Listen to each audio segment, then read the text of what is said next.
ඉතින් යාළුවනේ කොහොමද? අපි මේ යන්නේ The Last Road of India ධනුෂ්කොඩි බලන්න. ධනුෂ්කොඩි කියන වචනේ තේරුම තමයි දුන්නේ අවසානය කියන එක. ධනුෂ්කොඩි භූත නගරයක් ලෙස තමයි අද හඳුන්වන්නේ. 1964ට පෙර ධනුෂ්කොඩි කියන්නේ කාර්යබහුල ජනාකීර්ණ නගරයක්. ඒ වගේම ඉන්දියාව සහ ශ්‍රී ලංකාව සම්බන්ධ කරපු සමෘද්ධිමත් වරාය පිහිටි නගරයක්. 1964ට පෙර මෙහි දුම්රිය ස්ථානයක්, දුම්රිය හෝටලයක්, තැපැල් කාර්යාලයක්, රේගු කාර්යාලයක්, පල්ලියක් එහෙම තියලා තියෙනවා. පල්ලියේ දැන් නටබුන් තමයි තියෙන්නේ. දුම්රිය ස්ථානය නම් හොයාගන්නවත් නැහැ. සේරම විනාශ වෙලා. 1964 දෙසැම්බර් 23 වෙනිදා ලොකු සුළි කුණාටුවක් ඇති වෙලා තියෙනවා. ඒ සුළි කුණාටුවෙන් මේ ධනුෂ්කොඩි නගරය සම්පූර්ණයෙන්ම විනාශ වෙලා තියෙනවා. සුළි කුණාටුවෙන් පස්සේ ඉන්දිය රජය විසින් ජනාවාසයට නුසුදුසු ප්‍රදේශයක් ලෙස මේ ප්‍රදේශය ප්‍රකාශයටපත් කරලා තියෙනවා. ඒ වගේම සුළි කුණාටුවෙන් පස්සේ අවතාර නගරයක් ලෙස මේ නගරය සැලකෙනවා. සාගර දෙකක් එකට එකතු වෙන ස්ථානයක් තමයි ධනුෂ්කොඩි කියන්නේ. මේ තමයි ධනුෂ්කොඩි. මෙතනින් තමයි පාර අවසන් වෙන්නේ. අශෝක ස්තම්භය සවි කරලා තියෙනවා. මෙතන හරි ප්‍රසිද්ධ ස්ථානයක්.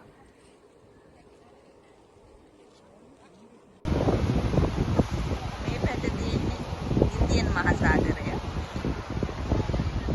අර පැත්තේ තියෙන්නේ බෙන්ගාල මුහුද.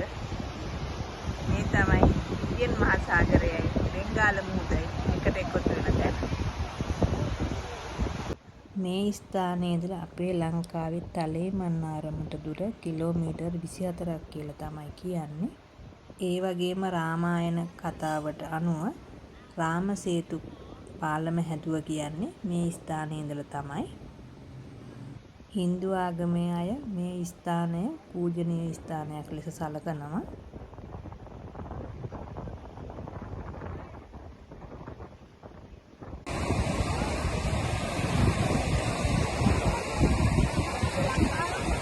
Lanka, Sri Lanka.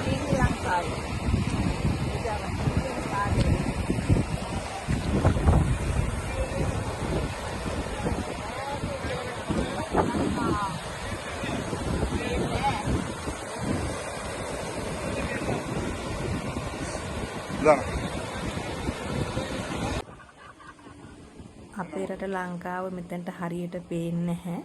ඒ වුණාට ලංකාවේ තියෙන මේ පැත්තේ කියලා දැනනකොට මට ලොකු සතුටක් දැනුණා. අපි දවල් වරුවෙත් මෙතනට ගියා. මම මේ වීඩියෝත් ඔයාලට දාන්න. දවල්ට සාගර දෙක එකතු වෙනවා හරියට පේන්නේ.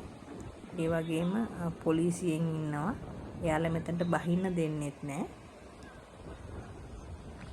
මේ පරිසරයේ සුන්දරත්වය විඳින්න නම් උදේට හවසට තමයි මෙතනට එන්න ඕන. අපි මෙතනට එන්න පාන්දරින් පිටත් උනේ. ඒත් අපිට එන්න දුන්නේ නැහැ. පාර අතරමඟදී මේ වහලා තියෙන්නේ. එතනින් කිව්වා උදේ 6න් පස්සේ තමයි පාර අරින්නේ කියලා ධනුෂ්කොඩි වලට යන්න. ඒ වගේම හවස 6න් පස්සේ ආයි පාර වහනවා කියලා එයාලා කිව්වා. කට්ටිය මෙතන වෙළඳාම් කරනවා. මෙතන බෙල්ලෝ සිප්පි කටු ඒ වගේ දේවල් විකුණනවා.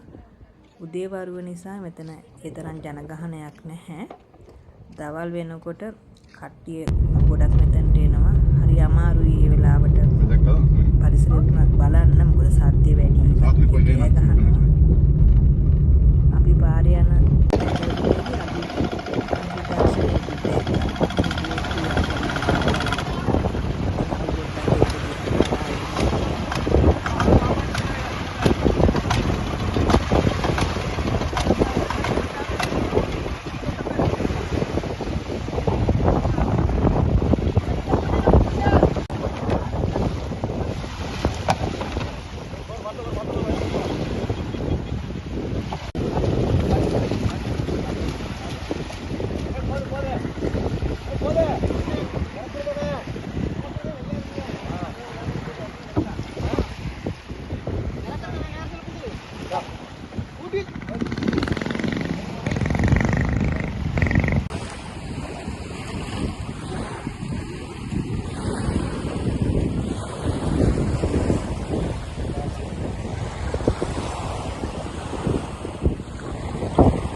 මේ තමයි පරණ පල්ලිය. මෙහි දැනට දීවර පවුල් 70ක් විතර ජීවත් වෙනවා. ඒ වුණාට මේ ප්‍රදේශයට කරන්ට් එක වතුර නැහැ. රජය විසින් මේ දේවල් කරන්නේත් නැහැ. මොකද මේ ප්‍රදේශයේ ජීවත් වීමට සුදුසු නැහැ කියලා රජය ප්‍රකාශ කරලා තියෙන නිසා. ධනුෂ්කොඩි පිහිටලා තියෙන තමිල්නාඩු ප්‍රාන්තයේ පම්බම් දූපතේ. පම්බම් දූපතයි ඉන්දියාවේ ප්‍රධාන භූමියයි එකට සම්බන්ධ වෙන්නේ පම්බම් පාලම නිසා. ඉන්දියාවේ ලොකුම දූපත පම්බම් දූපත කියලා කියනවා. මේ තමයි පරණ රේල්වේ ස්ටේෂන් එක. දුම්රිය ස්ථානයේ නටබුන්වත් හොයාගන්න නැහැ. හරිය පවුල් දෙකක් විතර ඉන්නවා. මේ හිටියක ගෑනු කෙනෙක් අපි එක්ක කිව්වා සුළු කුණාටුව ඇති වෙනකොට එයාට අවුරුදු 4ක් විතර ඇති කියලා. එයා විතරලු පවුලෙන් ඉතුරුනේ. අනිත් අය සේරම කුණාටුවට අහු වෙලා මැරුණා කියලා තමයි එයා අපි එක්ක කිව්වේ.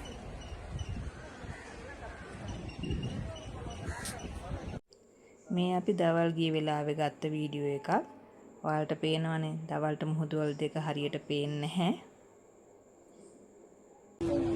මගේ නෝනාද එයාගේ රට බලන්න. He doesn't have change for 500. එයාගේ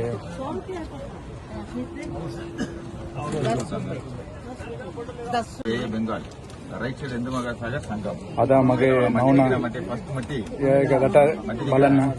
ಫಸ್ಟ್ ಮಟ್ಟಿ ರಾಮಶೇರಿ ಸ್ಟಾರ್ಟಿಂಗ್ ಪಾಯಿಂಟ್ ರಾಮರ್ ಬ್ರಿಡ್ಜ್ ಮಟ್ಟಿ ಚಂದ ರಾಮರ್ ಬ್ರಿಡ್ಜ್ ಅವರಿಗೆ ಪಾನಿ ಅವರಿಗೆ ಮಟ್ಟಿ ಅವರಿಗೆ ಪಾನಿ ಅವರಿಗೆ ಮಟ್ಟಿ लास्ट मट्टी के ऊपर काला काला ब्लैक कलर टावर दिख रहा है. Border tower 18 kilometre border.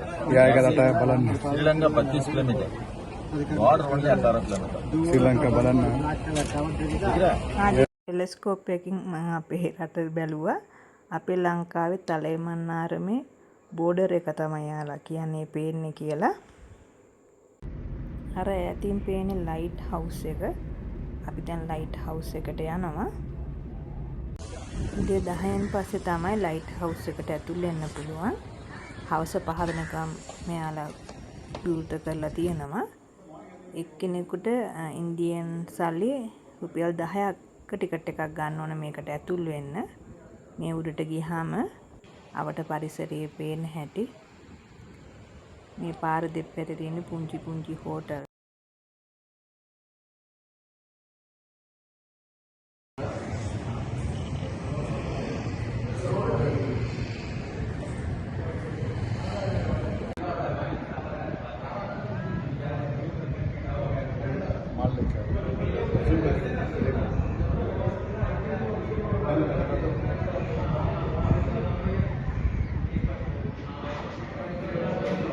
අපි මේ යන්නේ දවල් කෑම ගන්න කියලා.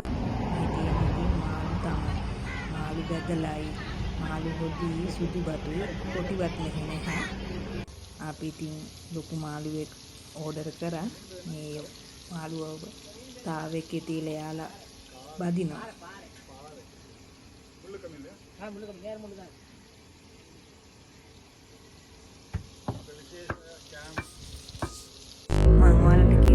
අපි මේ ඉන්නේ පම්බන් මාර්ග පාලමේ. මේ පාලම හදලා තියෙන්නේ 1988. මේ පාලමේ ගොඩක් අය වාහන නවත්තලා ෆොටෝ ගන්නවා. ඒ වුණාට වාහන නවත්තලා ඉන්න තහනම්. ඔයාලට මේ පේන්නේ පම්බම් දුම්රිය පාලම් දෙක. මුලින්ම තියෙන්නේ පරණ පාලම, ඊළඟට තියෙන්නේ අලුත් පාලම. පරණ පාලම ප්‍රවාහනයට විවෘත කරලා තියෙන්නේ 1914. ඉන්දියාවේ පළමු සිරස් එසවු මුහුදු පාලම තමයි මේ පම්බම් මුහුදු පාලම. 2020 තමයි අලුත් පාලම නිර්මාණය කරන්න පටන්ගෙන තියෙන්නේ. 2025 අප්‍රේල් මාසයේ තමයි අලුත් පාලම ප්‍රහාණය සඳහා විවෘත කරලා තියෙන්නේ. අපි මේ තමිල්නාඩු ප්‍රාන්තයේ ඉඳලා කේරළ ප්‍රාන්තයට යන ගමන් ඉන්නේ. මගේ මේ වීඩියෝ එකෙන් ඔයාලා නොදන්න පුංචි දෙයක් හරි දැනගන්න ඇති කියලා මං හිතනවා. තවත් මෙවැනි වීඩියෝ එකකින් ඔයාලට ඉන්දියාවේ විස්තර අරන් එන්න බලාපොරොත්තු වෙන මම ඔයාලගෙන් සමුගන්නවා. ඔයාලා සියලු දෙනාට තෙරුවන් සරණයි.